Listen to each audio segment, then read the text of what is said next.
Welcome to my channel. आज फेरि म ग्यास गिजरको अर्को सोल्युसनहरू लिएर आएको छु। अघिल्लो पार्टमा हामीले के गरेका थियौँ भन्दा हामीले अब अघिल्लो पार्टमा सबै कुराहरू त जोड्यौँ, ब्याट्री पनि लगायौँ, पानीको पाइप पनि जोड्यौँ, पानीको आउटलेट बल्ब पनि जोड्यौँ, ग्यासको लाइन पनि जोड्यौँ, हामीले अन पनि गऱ्यौँ, तर ग्यासबाट तातो पानी आएन हैन। किन आएन भन्दाखेरि एउटा कुरो चाहिँ फेरि के बिर्सिनु हुँदैन भने हामीसँग भएको ग्यास सिलिन्डरमा रेगुलेटर अन पनि गर्नुपर्छ है। कहिलेकाहीँ त्यो अन गर्न बिर्सिन्छौँ अनि चलाउँछौँ, त्यसो गर्दाखेरि पनि तातो पानी नआउन सक्छ। र त्यो पनि अब अन गर्दाखेरि पनि तातो पानी आएन र कुनै पनि किसिमको उनी देखाएन भने अब हामी के गर्छौँ भन्दाखेरि यसभित्र रहेको सर्किटहरू हेर्ने खोलेर हेर्नेछौँ। यसको लागि सर्वप्रथम अब हामीले यहाँ रहेको यो 1, 2, 3वटा नब चाहिँ खोल्नुपर्ने हुन्छ। अब हामीले यो 3वटा नब चाहिँ खोलिसकेपछि चाहिँ यसलाई हामीले साइड लगाउँछौँ। साइड लगाइसकेपछि चाहिँ अब ग्यास गिजरमा रहेको स्क्रु कहाँ कहाँ छन् त त्यो राम्ररी हेरेर, जस्तै यहाँ एउटा, अनि यहाँ 2टा, यहाँ 3टा, यहाँ छेउमा छ 4वटा, अनि यस्तै गरेर पछाडिपट्टि पनि यसरी घुमाउँदै लगेर यहाँनिर 5वटा, यहाँ 6वटा, 7वटा, 8वटा स्क्रु चाहिँ हामीले यस्तो स्क्रुड्राइभरले चाहिँ खोल्नुपर्ने हुन्छ। र अब यो खोलेर चाहिँ अब यसभित्र के छ र कहाँ कहाँ के भएको छ, कसरी बलेन भनेर चाहिँ हामी अनुसन्धान गर्छौँ। हेरौँ है त। 4वटा स्क्रुड्राइभर चाहिँ झिकिसकेपछि यसलाई चाहिँ म सलक्क गरेर यसरी निकाल्छु। यो क्याबिनेटलाई बाहिर राख्छु र यहाँनिर हेर्छौँ।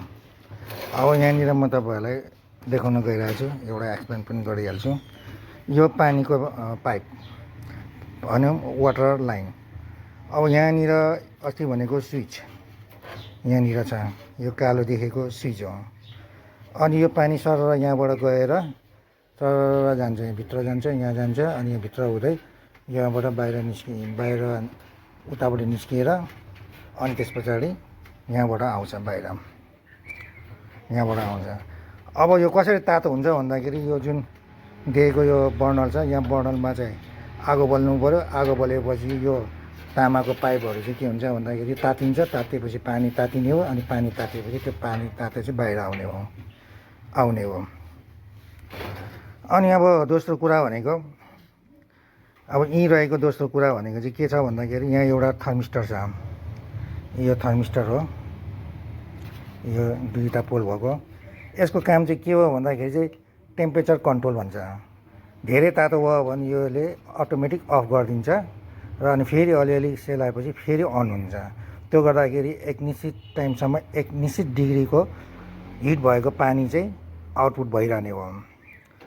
अनि त्यस पछाडि यता आयो यो स्विच हो, त्यस पछाडि आयो यो रिले, र यसलाई भन्छ आजिटुई स्विच अथवा सर्किट स्विच। यो स्विचबाट चाहिँ यहाँनिर जान्छ एउटा फायरिङ स्ट्रोक, 2टा र 3टा। यो चाहिँ यसले चाहिँ फायरिङ भएपछि चाहिँ गएको ग्यासमा चाहिँ आगो लाग्ने र अनि त्यस पछाडि बल्ने प्रक्रिया हुन्छ। अब यो यतापट्टि 2टा र यतापट्टि एउटा किन भयो भन्ला हो, यो समर र जुन हामीले समर र विन्टर भनेको छौँ नि हो, त्यसमा चाहिँ के हुन्छ भने हामीलाई धेरै तातो पानी चाहियो भने हामी यो 2टा बर्नल बाल्छौँ। होइन, अब थोरै नै हल्का चाहिएको छ भने सिङ्गल बर्नल मात्र बाल्छौँ। यसको लागि यो भयो। अब आएर अब हामीले चाहिँ यहाँ के चेक गर्छौँ भन्दाखेरि इलेक्ट्रिक कनेक्सन भनेको हाम्रो यो ब्याट्री बक्स भयो। अब ब्याट्री बक्सबाट आएको लाइन सरर गएर कहाँ जान्छ भन्दाखेरि चाहिँ हाम्रो यसमा जान्छ।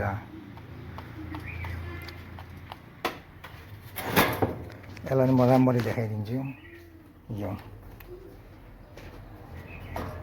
सर्किट डिभाइसमा जान्छ।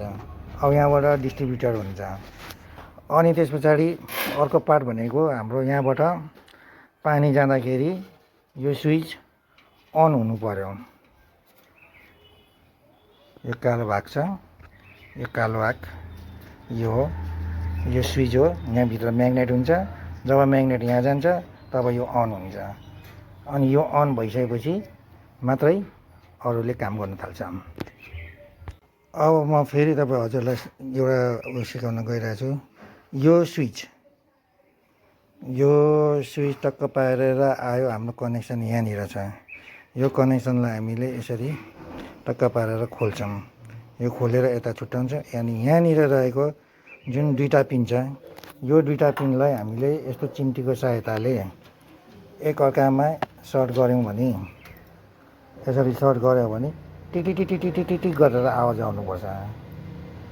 टिटिटिटी गरेर हाम्रो यहाँनिर चाहिँ आवाज आउँछ। भनेको मतलब फायरिङ स्ट्रोक हुन्छ। त्यसको लागि यो एउटा स्विच हो। यसलाई खोलेर हामीले डाइरेक्ट पनि चेक गर्न सक्छौँ। अब अर्को आयो तपाईँको रिले। रिलेमा रहेको 3वटा स्विच यो हो। यदि अब रिले बिग्रेको छ भने यसलाई पनि खोल्ने र यहाँ रहेको एउटा दुईवटा स्क्रुलाई खोल्ने, अनि त्यो स्क्रू खोलेर अर्को नयाँ रिले लगाएर यसको जक्सनमा कसिदिने। यति काम गर्नुभयो भने हजुरहरूको ग्यास लगभग 95% रिकभर हुन्छ। हस् त, अहिलेलाई यति नै। फेरि अर्को भागमा यसकै भित्री कुराहरू, यसलाई यसको सर्भिसिङ कसरी गर्ने, पाइपलाइनहरूको कसहरू जमेको हुन्छ त्यसलाई कसरी फोहोर मैलाहरू फाल्ने, यी सबै कुराहरू हामी फेरि अर्को भागमा चाहिँ आउनेछौँ। अहिलेलाई यति नै। हजुरहरूले जहाँबाट हेर्दै हुनुहुन्छ हजुरहरूले चाहिँ एउटा सब्सक्राइब गरिदिनु होला, किनभने फेरि अर्को भिडियो पनि हजुरहरूको सामुन्नेमा आइहाल्नेछ। धन्यवाद।